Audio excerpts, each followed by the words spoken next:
Donc, je vais vous parler de la prévention suicidaire à travers le prisme de la pratique au quotidien dans une institution. Alors, je me fais porte-parole là, bien sûr, d'une équipe qui a été créée dans notre établissement, qui est nommé le GPS et qui est un groupe prévention suicide. Donc, je vous en dirai deux mots. Effectivement. En introduction, je voulais juste revenir sur des choses que vous connaissez, mais une façon d'introduire mon propos, c'est de dire que finalement la prévention suicidaire, elle va être intégrée au projet de soins en augmentant les facteurs de risque d'un côté et en diminuant les facteurs de risque de l'autre. Alors, augmenter les facteurs de risque, ce sera de, par exemple, provoquer une rencontre avec la famille, et diminuer les facteurs de risque, ce sera, par exemple, de traiter la dépression, bien sûr, et puis orienter le patient s'il est face à des situations difficiles sur le plan social.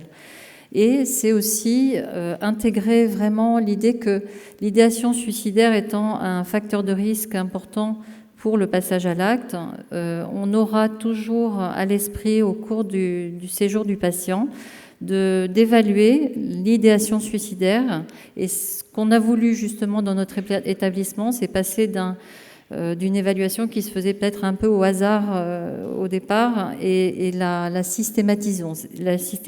C'est-à-dire qu'on a voulu structurer à la fois l'évaluation du risque suicidaire et la prise en charge du risque suicidaire. Donc c'est dans ce tournant-là et c'est de ça que je vais vous parler aujourd'hui. Alors donc je vais vous présenter les choses de cette façon-là. Donc vous rappelez vraiment brièvement la politique, que ce soit au niveau national, régional et dans notre groupe, puisque nous appartenons à un groupe qui se nomme Clinéa Orpea. Et enfin sa mise en œuvre donc dans le groupe d'une part et dans l'établissement d'autre part.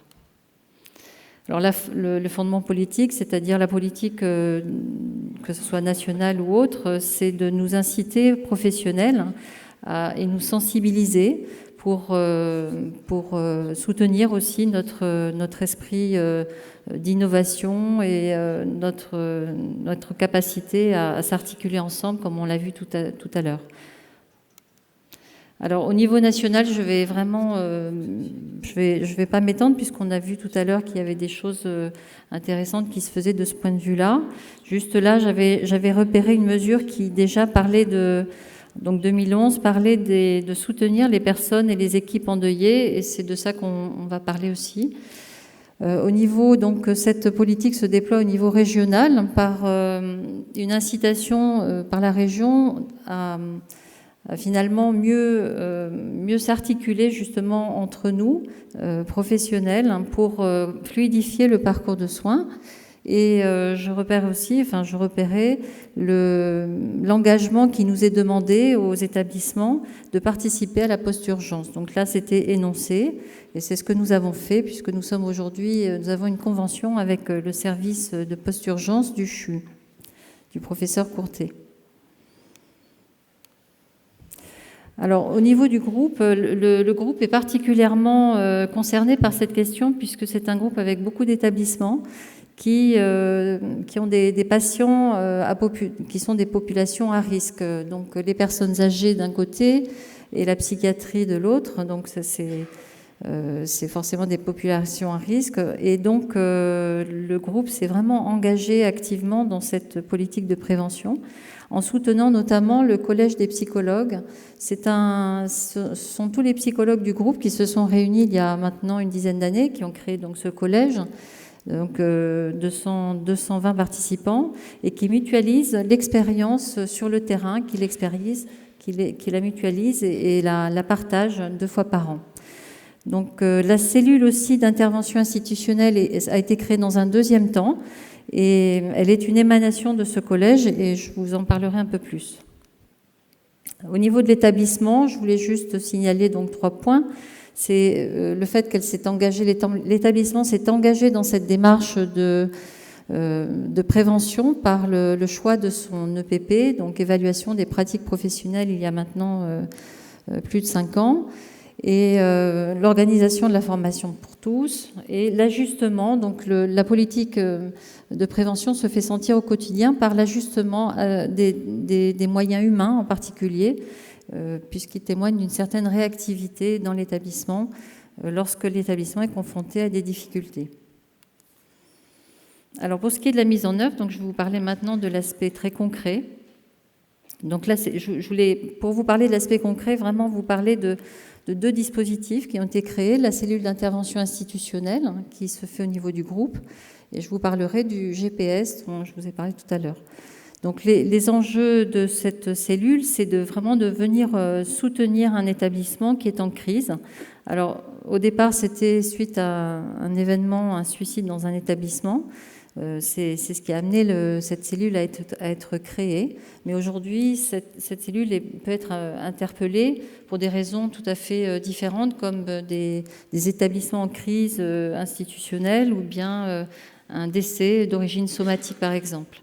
Alors, depuis le temps qu'elle existe, cette cellule, donc on a pu voir que ça participait vraiment à prévenir notamment les contre-attitudes, c'est-à-dire ces attitudes contre-productives qui peuvent apparaître suite à un décès dans un service.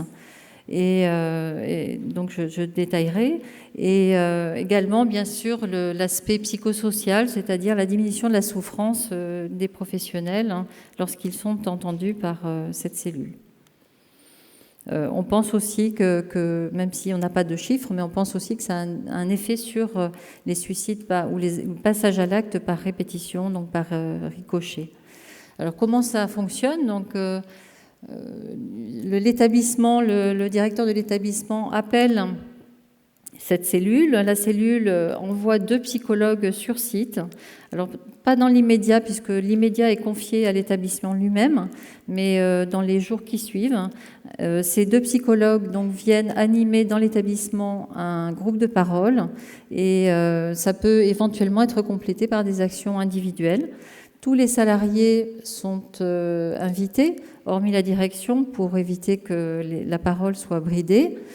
Les salariés présents ou non au moment de l'événement, ça c'est important.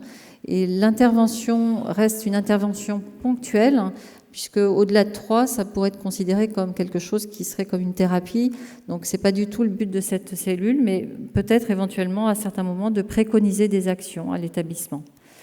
Alors, les enseignements, c'est-à-dire après plusieurs années de fonctionnement, on voit que, bon, des choses qu'on pourrait penser intuitivement, le vécu de culpabilité, le sentiment d'échec, le sentiment d'isolement, en tout cas, tous ces éléments qui peuvent mettre à mal l'effet de contenance d'une équipe. Et donc ça a été vraiment pointé par cette cellule. Donc notamment aussi, je voulais juste pointer là aussi qu'il y avait donc une particularité à ces passages à l'acte suicidaire dans un établissement. C'était aussi les craintes que ça pouvait susciter ensuite, notamment en termes d'agressivité des proches, et puis cet effet de contagion qui est propre à un établissement où les patients se côtoient. Alors la cellule a voulu mettre à profit son expérience et a créé un modèle de formation qui est aujourd'hui agréé. Donc les formateurs, la cellule, les formatrices forment les psychologues des établissements qui eux-mêmes vont former tous les salariés de l'établissement. À noter aussi que cette cellule publie une revue qui s'appelle Clinique Parole de praticien en institution, qui est aujourd'hui à 15 numéros et qui a aussi comme but de mutualiser l'expérience. Alors aujourd'hui, le pôle recherche est en développement puisqu'il y a pour l'instant une doctorante qui finalement fait des travaux sur les fiches, sur les données qu'elle reçoit par les fiches de recueil de chaque établissement. Chaque fois qu'il y a un passage à l'acte ou un suicide dans un établissement, il est rempli une fiche de recueil qui va permettre de vraiment d'amasser des données pour de la recherche, mais pour l'instant, il n'y a pas eu encore de publication, mais c'est pour bientôt. Alors maintenant, au niveau de l'établissement, donc là c'était au niveau du groupe, ce qui est un impact important sur notre établissement, mais au niveau de l'établissement lui-même, Je vais d'abord vous décrire l'établissement brièvement. Donc 120 patients, 3 secteurs adultes, 14 adolescents et de la psychiatrie générale, donc beaucoup de dépression. On est situé à côté du centre hospitalier, donc ce qui facilite les échanges. Alors, donc je vous disais tout à l'heure, l'établissement s'est inscrit dans une démarche d'évaluation des pratiques professionnelles sur ce thème de prévention. Donc ça a été en 2009 et c'était suite à un événement aussi, un suicide qui s'était passé un an avant et qui finalement avait été douloureux et mal digéré. Et vraiment, il s'est fait ressentir le besoin d'un mouvement institutionnel qui permette de créer des échanges entre les professionnels. C'est tombé au moment aussi où finalement on avait de toute façon à créer des EPP dans notre établissement puisqu'il y avait la V2 en vue et ça répondait aux orientations du SROS, du schéma régional de santé. Alors cet EPP, bien sûr, comme tout EPP, ça allie des actions d'amélioration et d'évaluation. C'est une équipe donc, qui va œuvrer à ces actions d'amélioration. Donc il y a des référents soignants, il y a des psychologues, des psychiatres, voilà, donc j'espère n'oublier personne. Et c'est coordonné par notre psychologue de l'établissement, Émilie Bénard. On a une réunion mensuelle, donc une fois par mois, on va débriefer sur les événements du mois. Et ce qui permet aussi un suivi et éventuellement repérer si, par exemple, il y avait justement cet effet de répétition.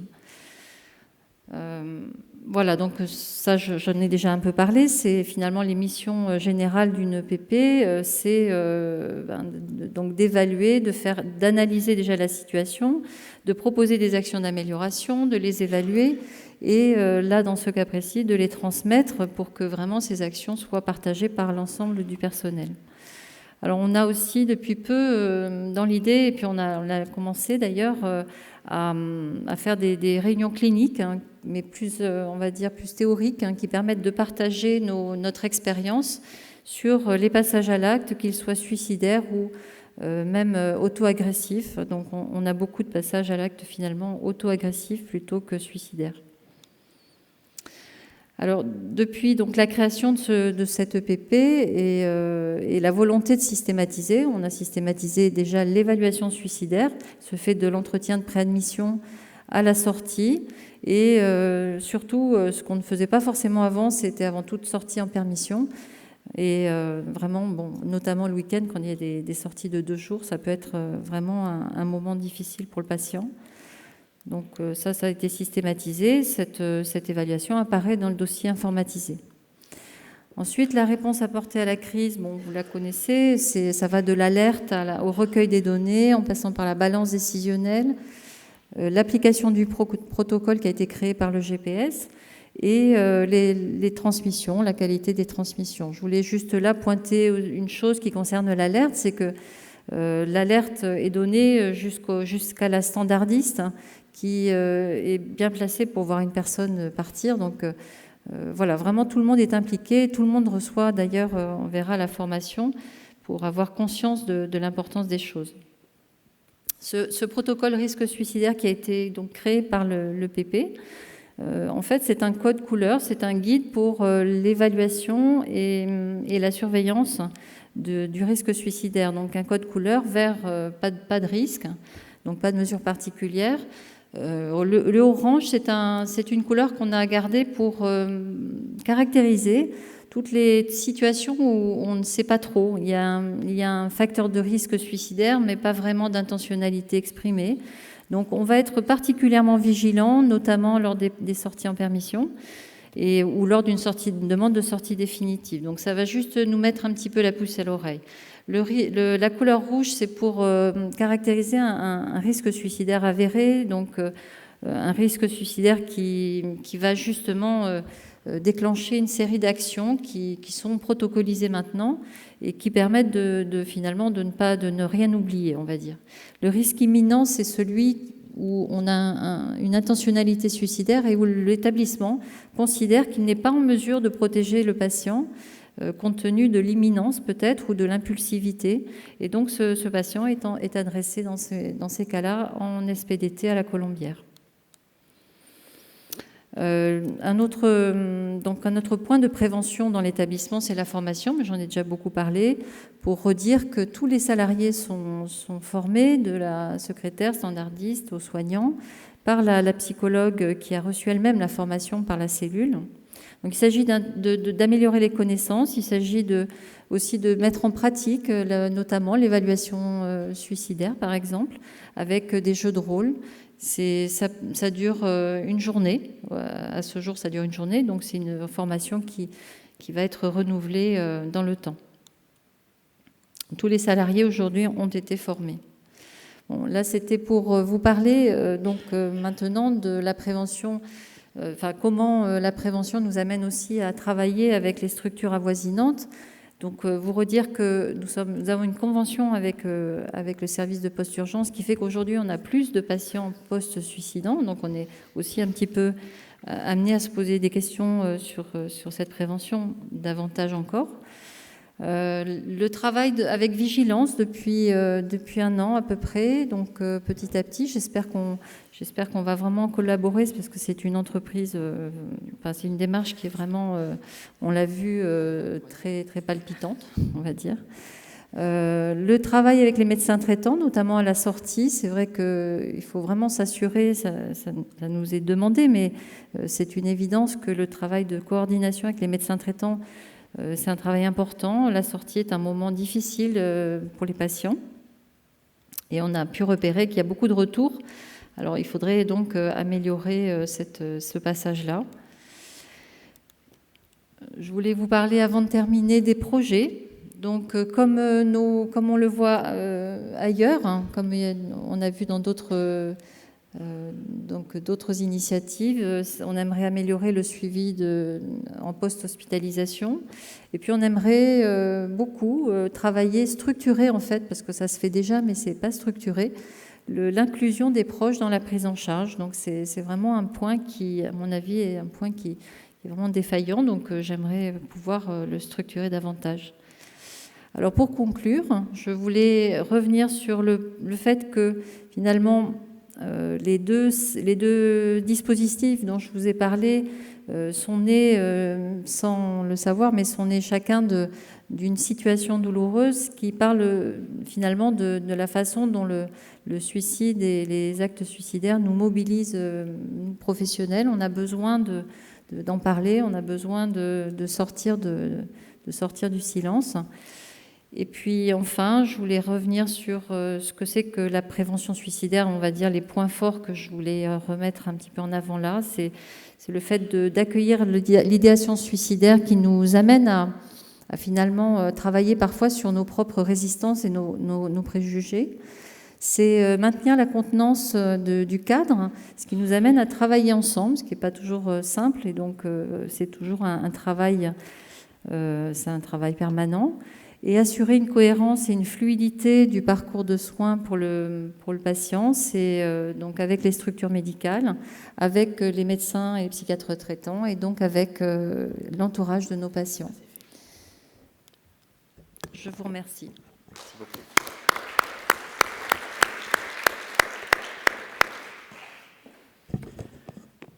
Le temps pour une ou deux questions ou remarques. Moi, j'aurais une question par rapport... Je suis là. Une question par rapport aux critères, finalement, par rapport à cette cellule qui est développée pour tout le groupe. Donc, d'abord, vous posez la question, elle intervient dans tous les établissements du groupe? Oui. Tous les EHPAD, des EHPAD, les EHPAD aussi. Oui. C'est pour ça qu'il y a énormément d'interventions. Il y a combien pour mémoire, il y a 800 à peu près établissements. En tout? Ouais. Et combien d'établissements psychiatriques? Psychiatrie, 40. 40, d'accord. Et alors, les critères de l'intervention, ils sont liés plus au vécu de l'équipe face à un événement ou par rapport à la gravité de l'événement? Alors, il faut que ce soit quand même un événement relativement exceptionnel, quand même, puisque sinon, ils auraient beaucoup d'interventions. Mais comment on le juge, ça? C'est jugé par l'équipe, effectivement. C'est la cellule qui le juge, ça? Non, par l'équipe de l'établissement. Après, bien sûr, il y a un contact qui est... Bon, les contacts sont assez faciles, donc un contact est créé entre la cellule et le directeur de l'établissement, c'est lui qui se fait porte-parole, mais n'importe qui dans l'établissement peut venir justement interpeller la direction pour dire que la situation se passe mal. Après, il y a des choses qui vont nécessiter quand même une intervention systématique, comme celle d'un suicide. On va quand même tenter d'être vraiment systématique, mais ce n'est pas toujours le cas. Donc la cellule n'a pas connaissance systématiquement de tous les événements des établissements. Et l'agent peut solliciter directement la cellule ou il est obligé de passer par la direction de son établissement? C'est la direction qui le fait. C'est la direction qui le fait. Donc il peut y avoir un filtre déjà au départ. Il n'y a pas de conflit. Son intérêt, c'est effectivement, enfin, c'est un filtre. C'est-à-dire que la direction, son intérêt, c'est que ça se passe bien, donc elle va plutôt favoriser ce genre de... Oui, il n'y a pas de conflit, c'est-à-dire que la direction dise non, c'est pas suffisamment grave. Non, au contraire, non. Ça n'arrive pas encore. Non, ce serait peut-être même le contraire, c'est-à-dire que la direction va peut-être y penser alors que l'établissement n'y pensera pas. Parce que justement, l'équipe, elle peut être figée dans des problématiques qui feront qu'elles auront du mal, ou dans le déni, qu'elles auront du mal peut-être à faire la démarche, alors que la direction, avec un petit peu de distance, va plutôt faciliter les choses. Oui, une question.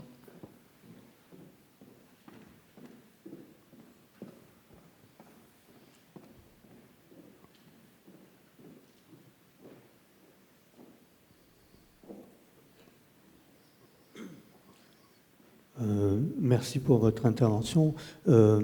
Si j'ai bien compris, vous envisagez une évaluation du risque suicidaire à plusieurs moments. Et donc, j'ai vu que vous avez votre code couleur, là. Je voudrais savoir qui fait cette évaluation. Est-ce que c'est une évaluation collégiale de l'équipe ou d'une personne en particulier? Et est-ce qu'elle est basée sur des critères bien spécifiques cliniques ou si vous utilisez une échelle? Merci. Alors, oui. Alors, celle dont on parle là, bon, bien sûr, l'évaluation suicidaire, elle peut être générée par une équipe qui interpelle un médecin, un psychiatre. Donc, mais c'est pas... finalement, l'évaluation suicidaire, elle va apparaître, par exemple, dans le dossier informatisé, et c'est seulement le psychiatre qui a accès à cette évaluation.